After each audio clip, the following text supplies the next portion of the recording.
Don't think bigger, think smaller. I think that's something that people could really learn from. They don't necessarily think about it the right way. They think about the obvious thing, but there's a lot of... Today on Time We Discuss, I want to welcome someone of great inspiration with over 80 million downloads, 3,000 episodes, and 20 years of podcasting experience. It's time we discuss what it's like being a professional podcaster with Jim Harold. Jim, thank you so much for joining me today. Thank you, sir. I appreciate the opportunity to talk with you and your audience. It's always great to connect with other podcasters, and thank you for the opportunity. Oh, absolutely. I'm excited for this. But before we get started about what it's like being a professional podcaster, let's set the stage properly. Jim, what's it... Take like maybe 30 seconds and tell my audience about your podcast so I have some kind of background on you. I podcast on the paranormal. My longest running show is the Paranormal Podcast, which started in late July of 2005. And probably my most popular podcast is Jim Harold's Campfire, where people come on and share their personal stories of the supernatural. So I am a professional paranormal podcaster. I absolutely love that. And I had the great opportunity to be on episode 646. So for anyone that is interested, go back and check that out. And I know I was on there recently talking about the jumping M&M. I don't know if that dropped. I'm a few episodes behind on Campfire. But by the time this episode drops, that'll be out, I am sure. So let's talk about your typical day. As a podcaster, what is your typical day like at this level? I tend to like to be at my desk by 8:30. And I work a full day, 5 days a week, and then also work sometimes in the evenings if I need to record some extra calls. A lot of our Campfire calls, people call in. So a lot of times on Mondays, I will have calls scheduled that evening. And then I also do some couple hours here and there over the weekend. So it's probably about a 50-hour week. And it depends on the day. You know, today, Monday, is typically a light interview day. I don't do too many interviews like we're doing this one now, but it's kind of catch up and editing and getting back to emails and those kind of things. Tuesdays are almost fully dedicated to Campfire calls. People call in, as you did, and share their stories. And Wednesdays are kind of, again, another light interview day. I will pop an interview in there once in a while if somebody's not available. On Thursdays, which are my main recording days for non-Campfire shows for our guests, typically I try to keep those to Thursdays. And Fridays are kind of a cleanup day and looking forward to the coming week. But I have enough to keep me busy all week long, whether it be editing, whether it be ideation, coming up with ideas, whether it's, upgrading our tech. There seems to be something all the time to do. And if there isn't, something comes up that fills the time. So it's never a challenge to fill the hours in any way. A lot of times the challenge is the opposite. It doesn't seem like there's enough hours in a day.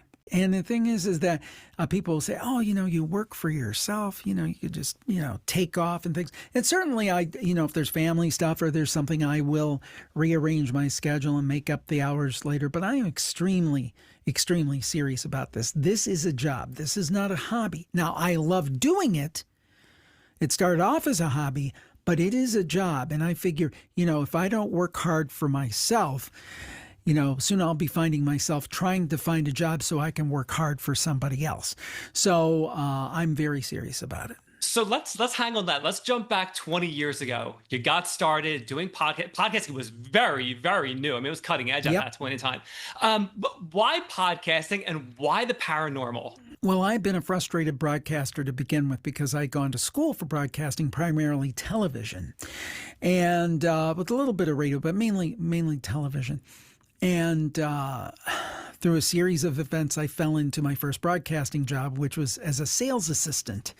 It was not, in front of the camera or in front of the microphone. And I later fell into advertising sales in radio as my career. And then I looked up about a dozen years later and say, oh, I'm in my 30s. I've got a wife, 2 kids, a mortgage. I'm never going to be able to follow my dream. So anyway, I heard about this thing called podcasting. I was a big talk radio fan, even going back to when I was a kid. I was a kid listening to Larry King. So anyway, I was listening to Leo Laporte, the great tech podcaster, and also to Adam Curry, not doing what he does now, the no agenda stuff, but he was doing a show called Daily Source Code because he was one of the inventors of the medium, along with Dave Weiner. I thought, oh gosh, I can't do what these guys do. These are, they have been broadcasters for years. They're tremendous.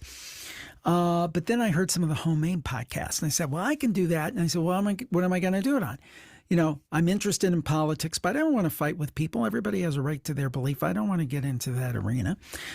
Sports, what am I going to add? I never played the game. I'm not any expert. I'm just a fan. Music, you couldn't do anything with music because it was verboten. By the way, you still can't, which is ridiculous, might I say. And then I thought, well, what are my other passions? What is something, and ever since I was a little kid, when I went to the library, when I went to the bookstore, right to the paranormal section, grew up on In Search Of, Unsolved Mysteries, later Coast to Coast with the great Art Bell. And I thought, it'd be really fun to do a paranormal podcast. And what can I call it? Well, this was so early, the name The Paranormal Podcast was not taken. And I wasn't the first paranormal podcast, but as far as I know, I'm the longest running one right now. And it's just been a blessing. It's been a great way to spend the last 20 years. Looking now 20 years later, okay, what are some lessons you've learned? Let's go with the past couple of years, because I feel like the landscape has probably changed a lot, especially since COVID. Oh, yeah. So what are some lessons that you learned recently that would be very helpful to any budding podcasters? Well, a couple of things. Expect the unexpected. When COVID came, you mentioned COVID. I thought that was the end. I thought, oh, this is going to be bad. People are not going to be commuting. Nobody will be listening. And it had the exact opposite effect. For me and many podcasters, it was the explosion of growth. Now, obviously, if I had a button to push and we could redo that whole COVID thing and have it not happen, I would definitely push that button. But that is to say, a lot of the times throughout my podcasting career, I've expected reaction A and I've gotten reaction B. So, the best laid plans of mice and men and all that. So the thing is expect the unexpected. I think these days, I do think that video is important. We've been doing more and more video. You could probably tell by my setup. It's all set up for video. Campfire recently this year after... How long have I been doing that show? Since 2009, 16 years. After 16 years, we added video, which largely kind of boosts the workload of doing the show, but I think it's been a good addition.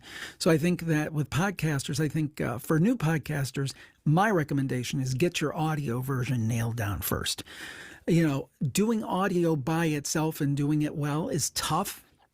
So I would say don't start with audio and video. It's like trying to run a sprint before you even walk. Try to start with your audio, get your audio nailed down, and then if you feel that it's something that will help grow your audience, then look at video. But I would always go audio first. I know for me, my audience is still largely audio, and video for me is a kind of a small supplement. The other thing I would say is just keep on top of industry trends. I think one reason I've continued to be able to do this is that I'm always trying to evolve.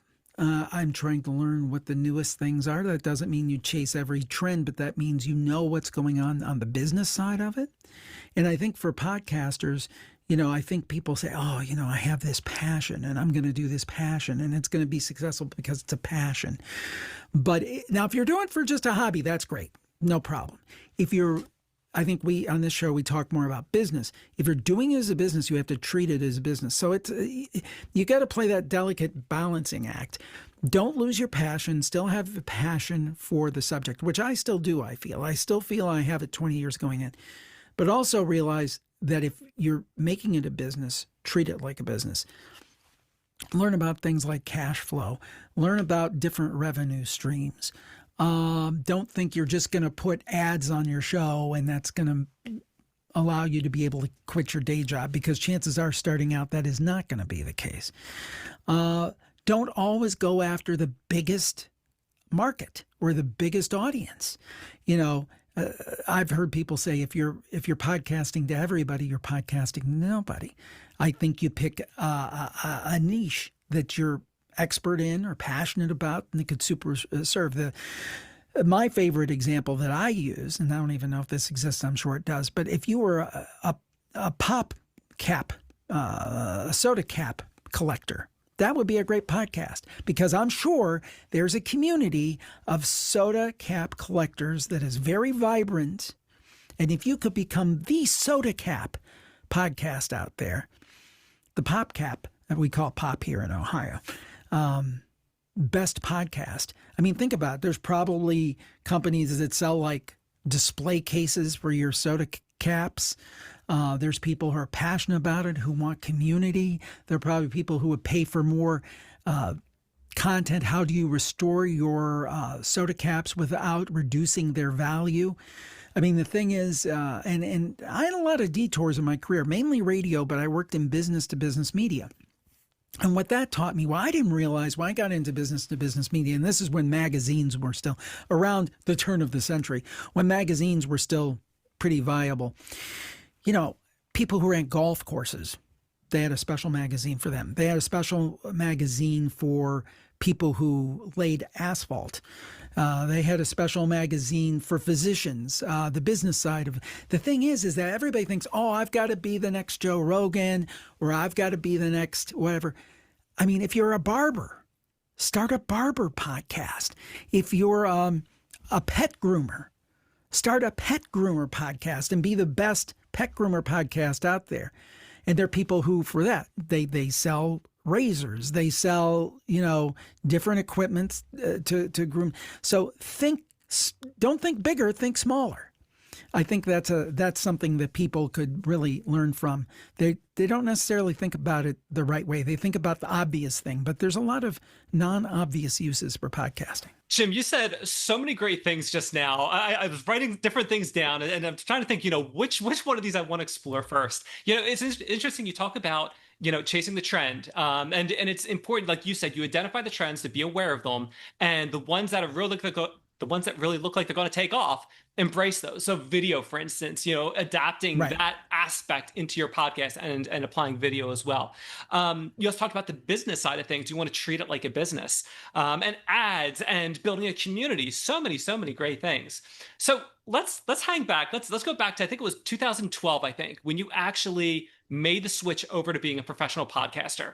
Mm-hmm. What was that like? What kind of research did you do leading into that? Or is it more of like watching the trend of your listeners, of your fan base, and it was like, if I put more time into this, I can make this a career? How did that all happen for you?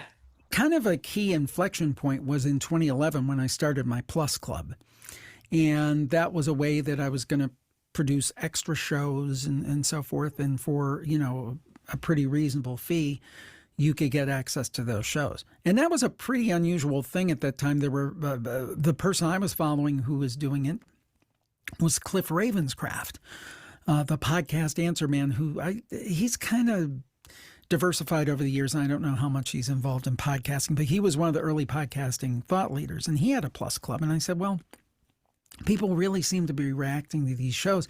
Maybe I can put out more shows and people will pay for access. And I think the first day we put it out there, I had 200 people sign up.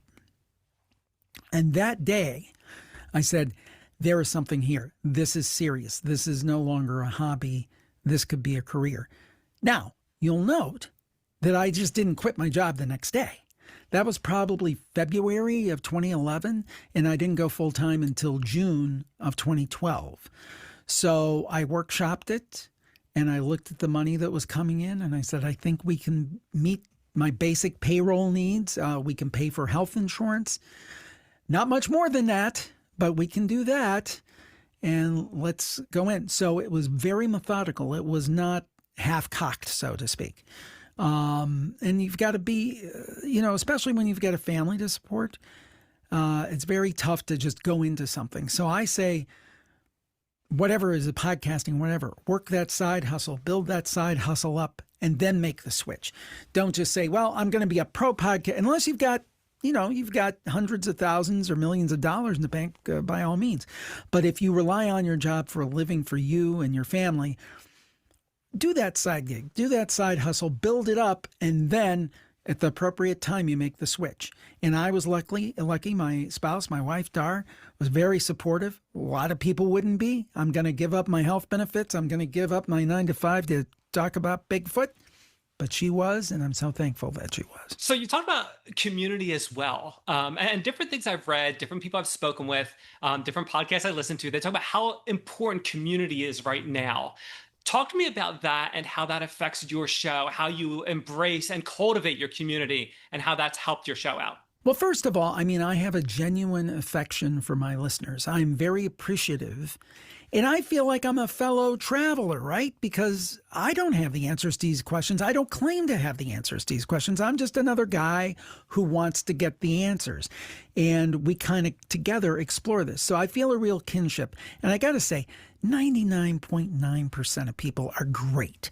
Occasionally you'll get somebody who's like, whoa, what's wrong with that person? But most people are great. In the early years and up until recently, we relied on social media for that. But I did make a bit of a pivot just in the last couple of months. And this is what I think is so important. You've got to stay fresh. We started our own community, the virtual campfire. We had a virtual campfire group on Facebook. It's still there. We're going to be winding that down. That has 27,000 members. But if you follow Facebook at all, it's totally almost exclusively pay for play now. And if you have a group, I would post something and maybe 1,000 people would see it, maybe out of 27,000. And they signed up to see the stuff. And I finally said, you know what? This is ridiculous. So we started our own online community. Still early days, about a month in. We have about 2,500 people. It's a free community. But the nice thing seeing is, I go in there and I'll post once or twice a day. Dar will go in. Post, once or twice a day. Maddie, my VA, will post once or twice a day. But it's being driven by the community. And they're one saying, hey, I'm going to share this story. I'm going to share this photo and those kind of things. So I think building a community is really important from just a human perspective and also from a business perspective. It's virtualcampfiregroup.com. And if anybody's interested in spooky stuff, please do check it out. It is free, but I'm finding that a great place. And you want people to, and it's very much a guy who I really admire and who has done this way better than me is somebody like Pat Flynn. And just tremendous at what he does. And he talks about super fans, and you always hear that, get people to know, like, and trust you. But I think an important part of that is to be trustworthy. You don't scam people. You don't, sell their information to other people. You be respectful of them. If you promote products, which I do, I have sponsors. I vet sponsors, and I have turned quite a few sponsors down because it's like we just recently had one, and our ads have been down a little bit. I mean, host-read ads on independent podcasts are hard to come by. I've been lucky because I have that ad sales experience and been able to leverage it. But it's been a little depressed. As I've said on the shows, I've been very honest. I think that's important, being honest with your audience. But the point is that we recently had somebody approach us, say, hey, we'd like to do the show. And it might have been a several-month commitment, would have been a nice addition that we could use. We researched the product and we said, nope, not for us, because it had a lot of complaints. It had Better Business Bureau stuff. It's like, no, because the thing is that I think that when you're trying to build a community, you have to maintain your integrity, and no short-term profit or gain is worth selling out that community. Because if you want people to know, like, and trust you, you have to be trustworthy. That is awesome. I love that. That ethical responsiveness that you have is just awesome, and especially in today's world where there's so many charlatans out there. There's so many people out there trying to make a quick buck. It's nice to know, that you do what you're supposed to do as a human being. That's what you're supposed to do. You Right. vet the people and you do what you should do. I love that. Absolutely love it. And I consider myself now, with some people now, let's face it, I don't get political, but capitalism is a dirty word. I don't believe capitalism is a dirty word, but like any other system, it can be misapplied. And I consider myself an ethical capitalist. I want to make a profit. I want to support my family. But I want to do so within the bounds of being a good human being. That is awesome. Very respectable. So let's hang on the money side of things vaguely. You said that it sounds like a sponsorship, is kind of down, it sounds like. How important, now I know you have merchandise, you have your premium membership. How important is it for a person to have these extra tentacles out there to bring in income? Absolutely. 110%. Diversify your revenue streams, because in the ebb and flow of business, some things are going to go up, some things are going to go down. It reminds me, like, I don't know if you ever watched that show Mad Men. Yes. And I think they great show. Love that show. So anyway, they had like one big client. If they lose that client, the agency goes out of business. And that's like just kind of like a very basic kind of like, that's why you never want to put all your eggs in one basket. You always want to be thinking, how can I add another revenue stream? Because 3, 4, 5 years ago, host-read independent, endorsements were going great. They were fantastic. And now, I still probably do way better than most independent podcasters, but they are decidedly down. Plus, some of the podcast platforms change the way they measure the audience. So, you might look like you get 70,000 downloads, and then 3 months later, they're saying, oh, you're only getting 50. And your audience didn't change. The way they measure it changes, but then you have to adjust your pricing down.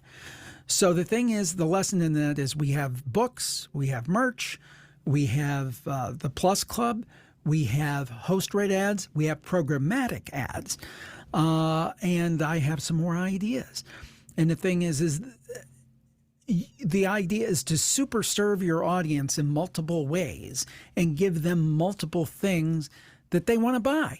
And it doesn't mean that you're scamming them or ripping them off. You just give them more, and more. And then they decide what they want. There have been things I've launched, podcasts, products, whatever, I thought were going to be great. And they've been... And then I've launched things like, nobody will like this. And then, oh my God, people love this. And I think that's just kind of par for the course. It's like being in the laboratory. You have to experiment a lot. It's so funny. Similarly, different people I've spoken with. So I spoke with a talent manager back earlier this year, and I thought that was awesome. He deals with getting models set up, bring them into the industry, and I thought that would be a great one. That's so fascinating, and it didn't compare like nearly as well as some of the other episodes I've done. It's very strange. I just had it. I had an episode on UFOs, and it was my most popular YouTube video ever. And it was a good interview. Don't get me wrong. I thought it was a really strong interview and a great guest, but nothing better than... I've had much better interviews where I was much better.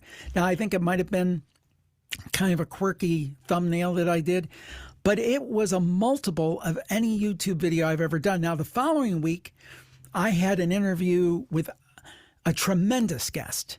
Not that the other guest wasn't tremendous, but I felt this was my strongest interview of 2025.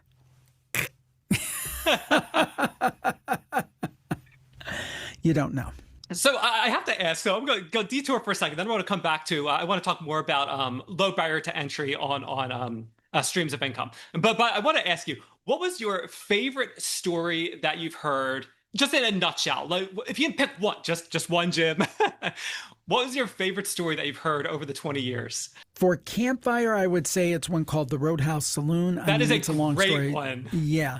It would take me 10 minutes to tell it, but I'll give you kind of the TLDR of it.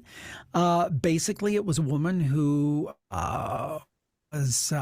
went to see a bar band with friends. They're coming back home. It was after closing time. Everything should have been closed up. She had to go to the restroom. There was a bar wide open.